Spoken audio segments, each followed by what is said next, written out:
نحمدہ ونصلی ونسلم علی رسولہ الکریم۔ ناظرین کرام، آئیے اصحاب کہف اور جوانی کے حوالے سے تھوڑی سی گفتگو کرتے ہیں۔ ناظرین، اس قصے کا آغاز کلام پاک کے اندر کچھ اس طرح ہوتا ہے، انہم فتیۃ، وہ چند نوجوان تھے۔ رب تعالیٰ نے ان کی جوانی کا ذکر کیا ہے، حالانکہ اللہ تعالیٰ یہ بھی تو فرما سکتے تھے انہم فئۃ، وہ ایک جماعت تھی۔ اللہ تعالیٰ یہ بھی تو فرما سکتے تھے انہم رجال، وہ چند آدمی تھے۔ اور اللہ تعالیٰ یہ بھی تو فرما سکتے تھے انہم اناس، وہ چند لوگ تھے۔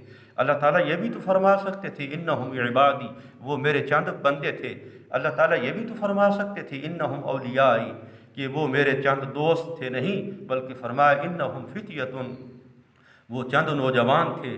تو ان کی جوانی کا ذکر کیوں کیا؟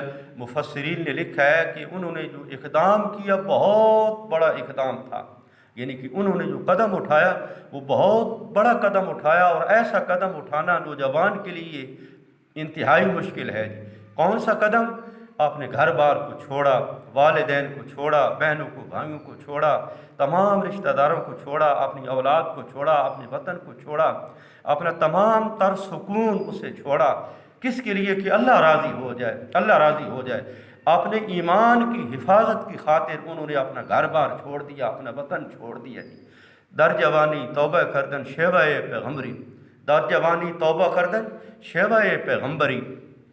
ایک سیانے کا مقولہ ہے کہ نوجوان ایک سجدہ کرے تو اس کا ایک سجدہ بوڑھے آدمی کی ہزار سجدے پر بھاری ہے۔ اس کی وجہ کیا ہے کہ نوجوان جب سجدہ کرتا ہے نا تو بڑے بڑے حالات کا مقابلہ کر کے آتا ہے اور اپنے آپ کو سرب سجود کرتا ہے۔ کیوں؟ اس کے جیب میں پیسہ ہے، رگوں میں گرم گرم خون ہے، دوستانہ ہے، یارانہ ہے، تعلقات ہیں جی، تو بڑے بڑے حالات کا مقابلہ کر کے آتا ہے۔ اور جو بوڑھا آدمی ہے وہ بیچارہ عبادت نہ کرے تو اور کیا کرے؟ اللہ تعالی ہم سب کو یہ جو جوانی کی صلاحیتیں ہیں اپنی عبادت میں صرف کرنے کی توفیق دے، کیونکہ ایک حدیث کی روح سے اللہ کو نوجوان کی عبادت بہت ہی محبوب ہے۔ اللہ تعالی ہماری یہ نشست قبول فرمائے۔